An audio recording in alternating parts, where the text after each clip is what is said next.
ಇಂಥದ್ದೇ ಟೆನ್ಷನ್ ಕೇಂದ್ರ ಸಚಿವ ಜೆಡಿಎಸ್ನ ನಾಯಕ ಎಚ್.ಡಿ. ಕುಮಾರಸ್ವಾಮಿ ಅವರನ್ನ ಕೂಡ ಕಾಡ್ತಾ ಇದೆ. ರಾಜ್ಯದಲ್ಲಿ ಕೌಂಟರ್ ಪಾಲಿಟಿಕ್ಸ್ ನಡೀತಿದೆಯಾ ಅನ್ನೋ ಅನುಮಾನಕ್ಕೆ ಕಾರಣವಾಗ್ತಾ ಇರೋದು ಈ ಪ್ರಕರಣ ಕೂಡ. ಲೋಕಾಯುಕ್ತ ಬಲೆಯಲ್ಲಿ ಸಿಲುಕಿದ್ದಾರೆ ಕುಮಾರಸ್ವಾಮಿ ಅವರು.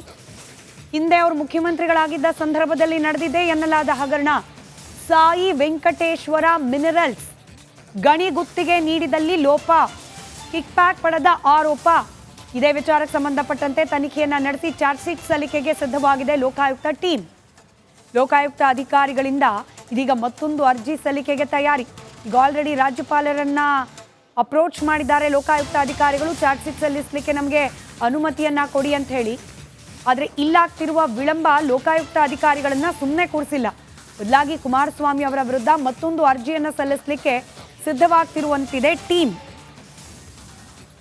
ಕುಮಾರಸ್ವಾಮಿ ಅವರು ಒಂದ್ ಕಡೆ ಜಾಮೀನು ರದ್ದು ಕೋರಿ ಅರ್ಜಿಯನ್ನ ಸಲ್ಲಿಸಿದ್ರೆ, ಅದಕ್ಕೆ ತಡೆ ಕೋರಿ ಅಂದ್ರೆ ಜಾಮೀನು ಕುಮಾರಸ್ವಾಮಿ ಅವರಿಗೆ ಸಿಕ್ಕೋರು ಸೇಫ್ ಆಗೋದು ಬೇಡ ಅಂತ ಹೇಳಿ ಲೋಕಾಯುಕ್ತ ಅಧಿಕಾರಿಗಳಿಂದ ಕೂಡ ಇದೀಗ ಮತ್ತೊಂದು ಅರ್ಜಿ ಸಲ್ಲಿಕೆಗೆ ಸಿದ್ಧತೆ ನಡೀತಾ ಇದೆ. ಹಾಗಾದ್ರೆ ಕುಮಾರಸ್ವಾಮಿ ಅವರಿಗೆ ಕಂಟಕವಾಗತ್ತಾ ಈ ಸಾಯಿ ವೆಂಕಟೇಶ್ವರ ಮಿನರಲ್ಸ್ ಹಗರಣ ಆರೋಪ ಪ್ರಕರಣ? ಇದಕ್ಕೆ ಸಂಬಂಧಪಟ್ಟ ಒಂದಷ್ಟು ಅಂಶಗಳನ್ನ ಕ್ವಿಕ್ಕಾಗಿ ಗಮನಿಸ್ತಾ ಹೋಗೋಣ. ಸಾಯಿ ವೆಂಕಟೇಶ್ವರ ಮಿನರಲ್ಸ್ ಕಂಪನಿಗೆ ಭೂಮಿಯನ್ನ ನಿಯಮ ಬಾಹಿರವಾಗಿ ಮುಖ್ಯಮಂತ್ರಿಯಾಗಿದ್ದ ಸಂದರ್ಭದಲ್ಲಿ ನೀಡಿದ್ದಾರೆ ಅನ್ನೋ ಆರೋಪ ಕುಮಾರಸ್ವಾಮಿ ಅವ್ರ ಮೇಲಿದೆ. ಕಂಪನಿ ಆಕ್ಚುಲಿ ಅಸ್ತಿತ್ವದಲ್ಲೇ ಇಲ್ಲದ ಕಂಪನಿಗೆ ಭೂಮಿಯನ್ನ ನೀಡಿದ್ರು ಮುಖ್ಯಮಂತ್ರಿಗಳಾಗಿದ್ದ ಸಂದರ್ಭದಲ್ಲಿ ಕುಮಾರಸ್ವಾಮಿ ಅವರು ಅನ್ನೋ ಆರೋಪ ಇದೆ. 2007 ಅಕ್ಟೋಬರ್ 6ರಂದು ಗಣಿಗಾರಿಕೆಗೆ ಗುತ್ತಿಗೆಯನ್ನ ನೀಡಲಾಗಿದೆ. ಬಳ್ಳಾರಿ ಜಿಲ್ಲೆ ಸಂಡೂರಿನಲ್ಲಿ ಭೂಮಿಯನ್ನ ನೀಡಲಾಗಿದೆ. 550 ಎಕರೆ ಭೂಮಿ. ಇನ್ಫ್ಯಾಕ್ಟ್ ಆ ಟೆಂಡರ್ ಪ್ರಕ್ರಿಯೆಯಲ್ಲಿ ಇನ್ನೂ ಅನೇಕ ಕಂಪನಿಗಳಿದ್ರೂ ಕೂಡ ಆ ಬಿಡ್ಡನ್ನು ಕ್ಯಾನ್ಸಲ್ ಮಾಡಿ ನಂತರದಲ್ಲಿ ಅಸ್ತಿತ್ವದಲ್ಲೇ ಇಲ್ಲದ ಕಂಪನಿಗೆ ಭೂಮಿಯನ್ನ ನೀಡಲಾಗಿದೆ 550 ಎಕರೆ ಅನ್ನೋದು ಕುಮಾರಸ್ವಾಮಿ ಅವರ ಮೇಲೆ ಬಂದ ಆರೋಪ. ಸುಳ್ಳು ದಾಖಲೆಯನ್ನು ಸೃಷ್ಟಿಸಿ ವಿನೋದ್ ಗೋಯಲ್ ಕಂಪನಿಯ ಮಾಲೀಕರು ಅಂತ ಹೇಳಿ ತಮ್ಮನ್ನು ತಾವು ಕರೆಸಿಕೊಂಡು ಸುಳ್ಳು ದಾಖಲೆಯನ್ನು ಸೃಷ್ಟಿ ಮಾಡಿ ಗಣಿ ಗುತ್ತಿಗೆಯನ್ನ ಮಂಜೂರು ಮಾಡಿಕೊಂಡ್ರು ಅನ್ನೋ ಆರೋಪ. ನಕಲಿ ಸಂಸ್ಥೆಗೆ ಅಕ್ರಮವಾಗಿ ಸಹಾಯ ಮಾಡಿರುವ ಆರೋಪವನ್ನು ಎದುರಿಸುತ್ತಿದ್ದಾರೆ ಕುಮಾರಸ್ವಾಮಿ ಅವರು. ಲೋಕಾಯುಕ್ತ SITಯಲ್ಲಿ ತನಿಖೆ ನಡೀತಾ ಇದೆ. ಈ ತನಿಖೆಯ ಸಂದರ್ಭದಲ್ಲೂ ಕೂಡ ಇದೇ ವಿಚಾರಗಳನ್ನು ಉಲ್ಲೇಖ ಮಾಡಲಾಗಿದೆ. ಕುಮಾರಸ್ವಾಮಿ ಅವರಿಗೆ ಇದೀಗ ಈ ಪ್ರಕರಣ ಉರುಳಾಗುತ್ತಾ? ಯಾಕಂತಂದರೆ ಮೊನ್ನೆ ಅಷ್ಟೇ ಶುಕ್ರವಾರ ಲೋಕಾಯುಕ್ತ ಕಚೇರಿಗೆ ಹೋಗಿ ವಿಚಾರಣೆಯನ್ನು ಎದುರಿಸಿ ಬಂದಿದ್ದಾರೆ. ನೋಟಿಸ್ ಕೊಡ್ದಲೆ, ಇನ್ನು ನೋಟಿಸ್ ಕೊಡೋಕೆ ಮುಂಚೆನೇ ಹೋಗಿ ವಿಚಾರಣೆಗೆ ಹಾಜರಾಗಿ ಬಂದಿದ್ದಾರೆ. ಆದರೆ ಇದೇ ಪ್ರಕರಣ ಮುಂದುವರೆದು ಕುಮಾರಸ್ವಾಮಿ ಅವರು ಕೂಡ ಕೇಂದ್ರ ಸಚಿವ ಸ್ಥಾನದಿಂದ ಕೆಳಗೆ ಇಳಿಯುವ ಅನಿವಾರ್ಯತೆ ಸೃಷ್ಟಿಯಾಗತ್ತಾ? ಕಾದ್ ನೋಡೋಣ. ರಾಜ್ಯದಲ್ಲಿ ಸರ್ಕಾರ ಉರುಳುತ್ತೋ ಉಳಿಯುತ್ತೋ, ಆದರೆ ಸದ್ಯಕ್ಕೆ ಕೋರ್ಟ್ಗಳಂತೂ ಫುಲ್ ಹೌಸ್ ಆಗ್ತಾ ಇದೆ.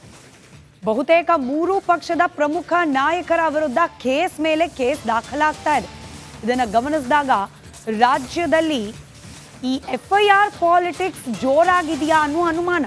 ಕಾಂಗ್ರೆಸ್, BJP, JDS 3 ಪಕ್ಷದ ನಾಯಕರಿಗೆ ತನಿಖೆಯದ್ದೇ ತಲೆಬಿಸಿ. ಸರ್ಕಾರಕ್ಕೆ ಇದೀಗ ಲೋಕಾಯುಕ್ತ, BJPಗೆ SIT, ಇದರ ಜೊತೆಗೆ ಕುಮಾರಸ್ವಾಮಿ ಅವರ ಸುತ್ತಲೂ ಕೂಡ ಲೋಕಾಯುಕ್ತ ಬಲೆ. ಹೈಕೋರ್ಟ್ನಲ್ಲಿ ಸಾಲು ಅರ್ಜಿಗಳ ವಿಚಾರಣೆ ದಿನಂಪ್ರತಿ ನಡೀತಲೇ ಇದೆ.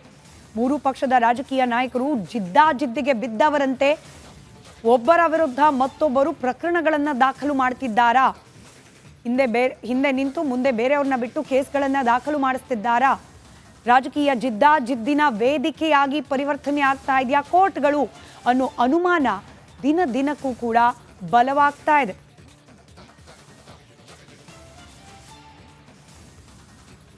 ಈ ಕೇಸ್ಗಳ ಲೆಕ್ಕಾಚಾರಕ್ಕೆ ನಾವು ಹೋಗೋದಾದ್ರೆ ಮೊದಲು ನೆನಪಿಗೆ ಬರೋದು, ಹಾಗೆ ಸದಾ ಈಗ ಪ್ರಗತಿಯನ್ನ ಕಾಣ್ತಾ ಇರೋ ಪ್ರಕರಣ ಅಂದ್ರೆ ಸಿದ್ದರಾಮಯ್ಯನವರ ವಿರುದ್ಧವಾಗಿ ಕೇಳೋಕೆ ಸಿಕ್ಕಿರುವ ಮೂಡಾ ಹಗರಣ.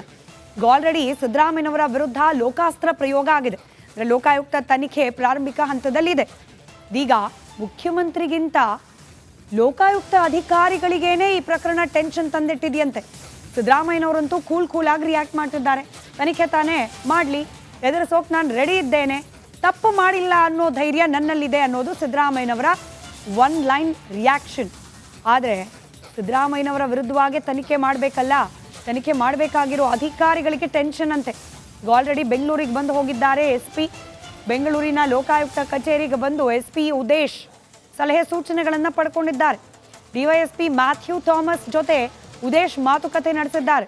ಬೆಂಗಳೂರಿನ ಲೋಕಾಯುಕ್ತ ಕಚೇರಿಯ ಹಿರಿಯ ಅಧಿಕಾರಿಗಳ ಜೊತೆಯಲ್ಲಿ ಹೆಂಗ ಮಾಡಿದ್ರೆ ಹೆಂಗ ಮಾಡದೇ ಇರಬೇಕು, ಹೆಂಗ ಮಾಡಿದ್ರೆ ಏನೇನು ಆಗಬಹುದು ಅನ್ನೋದ್ರ ಬಗ್ಗೆ ಸಲಹೆ ಸೂಚನೆಗಳನ್ನ ಪಡ್ಕೊಂಡಿದ್ದಾರೆ.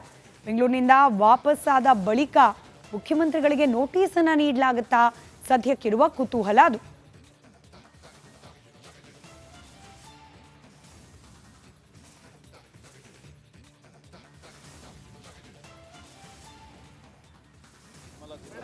ಅದರಿಂದ FIR ಆದ ಕ್ಷಣಕ್ಕೆ ಅವನು ತಪ್ಪಿತಸ್ಥ ಅಂತ ಆಗೋದಿಲ್ಲ. ಒಂದು ದೂರು ಬಂದಿದೆ, ದೂರಿನ ಸತ್ಯಾಸತ್ಯತೆಯ ಬಗ್ಗೆ ಪರಿಶೀಲನೆ ಮಾಡಲಿಕ್ಕೆ ಒಂದು ಕ್ರಿಯೆ ನಡೀತಾ ಇದೆ ಹೊರತು ಕಾನೂನಿನ ಕ್ರಿಯೆ. ಅದಕ್ಕೆ ದೊಡ್ಡ ಕೊಡೋದಿಲ್ಲ. ಈಗ ಕುಮಾರಸ್ವಾಮಿ ಕೇಸ್ ಇದೆ, ಅವ್ರ ಮೇಲೆ ಬೇಲ್ ತಗೊಂಡಿದ್ದಾರೆ. FIR ಆಯಿತು, ಚಾರ್ಜ್ ಶೀಟ್ ಆಯಿತು, ಆಮೇಲೆ ಮತ್ತೆ ಸಮನ್ಸ್ ಬಂತು ಕೋರ್ಟಿಂದ, ಆಗ ಬೇಲ್ ತಗೊಂಡು ಎಷ್ಟಂತ ಮುಂದೋಗಿದ್ದಾರೆ ಅವರು. ಆದರೆ ಅದನ್ನು ಯಾರು ಒಬ್ಬರು ಪ್ರಸ್ತಾಪನೂ ಮಾಡೋದಿಲ್ಲ ನಿಮ್ಮ ಮೀಡಿಯಾದಲ್ಲಿ. ಸಿದ್ದರಾಮಯ್ಯವ್ರ ಮೇಲೆ FIR ಆಯಿತು, ಯಾರ ಮೇಲೆ FIR ಇಲ್ಲ ಹೇಳಿ. ನೋಡ್ರಿ, ಆಯ್ತಪ್ಪ, ADGP ಯಾರಿಗೆ ಅಂದಿಗಳು ಅಂತ ಹೇಳಿದ್ದಾರೆ? ನೋ ಕೇಳಪ್ಪ, ನಾವು ಹಳ್ಳಿನಲ್ಲಿ ಹೇಳೋದ್ಮೇಲೆ ಸಗಣಿಯವನ ಹತ್ರ ಸರಸಾಡಬಾರ್ದು, ಗಂಧದವನ ಹತ್ರ ಗುದ್ದಾಡಿ ಅಂತ ನಮ್ಮ ಭಾಷೆನಲ್ಲಿ ಹೇಳಿ. ಅದನ್ನು ಜಾರ್ಜ್ ಬರ್ನಾರ್ಡ್ ಶಾ ಅವರು ಹೇಳಿದ್ದಾರೆ. ಅವರು ನೀವು ಹಂದಿಗಳ ಜೊತೆ ಜಗಳ ಆಡಬೇಡ್ರಪ್ಪ, ನೀವೆಲ್ಲ ಯು ವಿಲ್ ಬಿಕಮ್ ಡರ್ಟಿ ಅಂತ. ಅದೇನು ಅದರಲ್ಲಿ ಏನಂತ ದೊಡ್ಡ ಅರ್ಥೈಸ್ತಕ್ಕಂಥದ್ದು ಏನಿದೆ? ನಾವು ಹಳ್ಳಿನಲ್ಲಿ ಹೇಳೋದ್ವೇನ್ರಿ? ಆಯ್ತಪ್ಪ, you see, it is not is words towards Kumaraswamy. ಗೊತ್ತಾಯ್ತಾ? ಇಟ್ ಈಸ್ ಅಲ್ಲ. ರಾಜಣ್ಣ ಅವರು ಪಕ್ಷದ ಹಿರಿಯರಿದ್ದಾರೆ, ಪಕ್ಷದ ನಾಯಕರನ್ನ ಸಮರ್ಥಿಸ್ಕೊಂಡು ಮಾತನಾಡಲೇಬೇಕು. ವಿರೋಧ ಪಕ್ಷದ ನಾಯಕರ ವಿರುದ್ಧ ಮಾತನಾಡುವ ಅನಿವಾರ್ಯತೆ ಕೂಡ. ಹೀಗಾಗಿ ಸ್ಟ್ಯಾಂಡರ್ಡ್ ಸ್ಟೇಟ್ಮೆಂಟ್ KN ರಾಜಣ್ಣ ಅವರ ಕಡೆಯಿಂದ ಕೂಡ FIR ಆಗಿದೆ, ತಪ್ಪು ಮಾಡಿದ್ದಾರೆ ಅಂತೇನಲ್ಲ, ರಾಜೀನಾಮೆ ಕೊಡಬೇಕು ಅಂತೇನಲ್ಲ ಅಂಥೇಳಿ. ಆದರೆ ಸಿದ್ದರಾಮಯ್ಯನವರಿಗೆ ಈ ಮೂಡಾ ವಿಚಾರ ಲೋಕಾಯುಕ್ತಕ್ಕೆ ಹೋಗಿರೋದು, ತನಿಖೆ ಪ್ರಾರಂಭವಾಗ್ತಾ ಇರೋದು ಸಹಜವಾಗಿ ಒಂದಷ್ಟು ಆತಂಕದ ವಿಚಾರ. ಇದಕ್ಕೆ ಸಂಬಂಧಪಟ್ಟ ಒಂದಷ್ಟು ಅಂಶಗಳನ್ನು ಗಮನಿಸ್ತಾ ಹೋಗೋಣ. ಬಿಟ್ಟು ಬಿಡದೆ ಬೆನ್ನು ಬಿಡದಂತೆ ಕಾಡ್ತಾ ಇದೆ ಮೂಡಾ ಹಗರಣ ಸಿದ್ದರಾಮಯ್ಯನವರನ್ನ.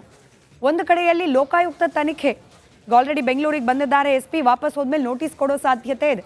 ತನಿಖೆ ಪ್ರಾರಂಭ ಆದರೆ ಹೇಗೆ ಹೋಗುತ್ತೋ ಮುಂದೆ ಅನ್ನೋ ಆತಂಕ. ಇದರ ಜೊತೆಗೆ ED ಜಾರಿ ನಿರ್ದೇಶನಾಲಯ ಇದೇ ಪ್ರಕರಣದ ಮೂಡಾ ಪ್ರಕರಣದ ದೂರುದಾರರಾದ ಸ್ನೇಹಮಯಿ ಕೃಷ್ಣ ಅವರು ED ಅಧಿಕಾರಿಗಳನ್ನು ಭೇಟಿಯಾಗಿದ್ದಾರೆ. ಹಾಗೆ ಇಮೇಲ್ ಮುಖಾಂತರ ಕೂಡ ಕಂಪ್ಲೇಂಟ್ ಅನ್ನು ಕೊಟ್ಟಿದ್ದಾರೆ. ಇದು ಸಾವಿರಾರು ಕೋಟಿ ರೂಪಾಯಿಗಳ ಹಗರಣ ಮೂಡಾಕ್ಕೆ ಸಂಬಂಧಪಟ್ಟಂತೂ ಇಂಚಿಂಚು ತನಿಖೆ ಆಗಬೇಕು. ಹಾಗಾಗಿ ED ಅಧಿಕಾರಿಗಳು ಕೂಡ ಮಧ್ಯಪ್ರವೇಶ ಮಾಡಬೇಕು ಅನ್ನೋ ಆಗ್ರಹ. ಇನ್ ಕೇಸ್ ಇದನ್ನು ಗಂಭೀರವಾಗಿ ಪರಿಗಣಿಸಿ ED ಅಧಿಕಾರಿಗಳು ಕೂಡ ಪ್ರಕರಣವನ್ನು ಕೈಗೆತ್ತಿಕೊಂಡ್ರೆ ಮುಖ್ಯಮಂತ್ರಿಗಳಿಗೆ ಡಬಲ್ ಟೆನ್ಷನ್.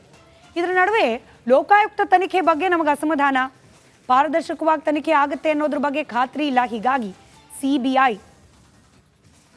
ಈ ಪ್ರಕರಣದ ತನಿಖೆಯನ್ನು ನಡೆಸಬೇಕು ಅಂತ ಕೂಡ ದೂರುದಾರರು ಆಗ್ರಹಿಸುತ್ತಿದ್ದಾರೆ. ಅಲ್ಲಿಗೆ ಸಿದ್ದರಾಮಯ್ಯನವರ ಪಾಲಿಗೆ ಲೋಕಾಯುಕ್ತ, ಸಿದ್ದರಾಮಯ್ಯನವರ ಪಾಲಿಗೆ ED, ಸಿದ್ದರಾಮಯ್ಯನವರ ಪಾಲಿಗೆ CBI, ಹೀಗೆ ಮೂರು ತನಿಖಾ ಸಂಸ್ಥೆಗಳ ಭಯ ಬೆಂಬಿಡದೆ ಕಾಡ್ತಾ ಇದೆ ಅನ್ನೋ ರೀತಿಯಲ್ಲಿದೆ ಚಿತ್ರಣ. ಕಳೆದ ಶುಕ್ರವಾರವಷ್ಟೇ CM ವಿರುದ್ಧ FIR ದಾಖಲಾಗಿದೆ ಮೈಸೂರು ಲೋಕಾಯುಕ್ತದಲ್ಲಿ. ಹೀಗಾಗಿ ಹೆಚ್ಚಿನ ತನಿಖೆಗಾಗಿ ಲೋಕಾಯುಕ್ತದವರು ಸಿದ್ದರಾಮಯ್ಯನವರಿಗೆ ನೋಟಿಸ್ ಕೊಡೋ ಸಾಧ್ಯತೆ ಇದೆ. ಸಹಜ ಪ್ರಕ್ರಿಯೆ ಅದು. FIR ದಾಖಲಾದ ನಂತರದಲ್ಲಿ ಪ್ರಕರಣದ ಬಗ್ಗೆ ಮತ್ತಷ್ಟು ಮಾಹಿತಿಗಾಗಿ ಬಂದು ವಿಚಾರಣೆಯನ್ನ ಎದುರಿಸಿ ಅಂತ ಹೇಳಿ ನೋಟಿಸ್ ಕೊಡೋದು ಸಹಜ ಪ್ರಕ್ರಿಯೆ. ಈ ಮುಖ್ಯಮಂತ್ರಿ ಆಗಿರೋದ್ರಿಂದ ಇಲ್ಲಿ ಆರೋಪ ಹೊತ್ತವರು ಹಾಗೆ ನೇರವಾಗಿ ನೋಟಿಸ್ ಕೊಟ್ಟು ವಿಚಾರಣೆ ಕರೀಲಿಕ್ಕೆ ಸಾಧ್ಯವಾ? ಬಹುಶಃ ಉದೇಶ್ ಅವರು ಬೆಂಗಳೂರಿಗೆ ಬಂದು ಹಿರಿಯ ಲೋಕಾಯುಕ್ತ ಅಧಿಕಾರಿಗಳ ಜೊತೆಯಲ್ಲಿ ಇದೇ ವಿಚಾರದ ಬಗ್ಗೆ ಸ್ಪಷ್ಟೀಕರಣ ಪಡೆದಿರಬಹುದು. ವಾಪಸ್ ಮೈಸೂರಿಗೆ ಹೋದ ನಂತರದಲ್ಲಿ ಲೋಕಾಯುಕ್ತ ಪೊಲೀಸರು ಮುಖ್ಯಮಂತ್ರಿಗಳಿಗೆ ನೋಟಿಸನ್ನು ಜಾರಿ ಮಾಡುವ ಸಾಧ್ಯತೆ ಇದೆ ಅನ್ನೋ ಮಾಹಿತಿ ಕೂಡ ಇದೆ. ಲೋಕಾಯುಕ್ತ SP ಉದೇಶ್ ನೇತೃತ್ವದಲ್ಲಿ ಮೂಡಾ ತನಿಖೆ ನಡೀತಾ ಇದೆ. ನೋಟಿಸ್ ಕೊಟ್ಟು ಮುಖ್ಯಮಂತ್ರಿಗಳನ್ನ ಹೆಚ್ಚಿನ ವಿಚಾರಣೆಗೆ ಕರೆಸುವ ಸಾಧ್ಯತೆ ಕೂಡ ಇದೆ. ಮತ್ತೊಂದು ಕಡೆ CBI ED ತನಿಖೆಗೂ ದೂರುದಾರರಾದ ಸ್ನೇಹಮಯಿ ಕೃಷ್ಣ ಅವರು ಆಗ್ರಹಿಸುತ್ತಿದ್ದಾರೆ. ಹೀಗಾಗಿ ಫುಲ್ ಟೆನ್ಷನ್ನಲ್ಲಂತೂ ಇರೋ ಹಾಗಿದೆ ಸಿದ್ದರಾಮಯ್ಯನವರು. ಟೆನ್ಷನ್ ಕೇವಲ ಸಿದ್ದರಾಮಯ್ಯನವರಿಗೆ ಮಾತ್ರನಾ? ಖಡಾಖಂಡಿತವಾಗಿಯೂ ಅಲ್ಲ.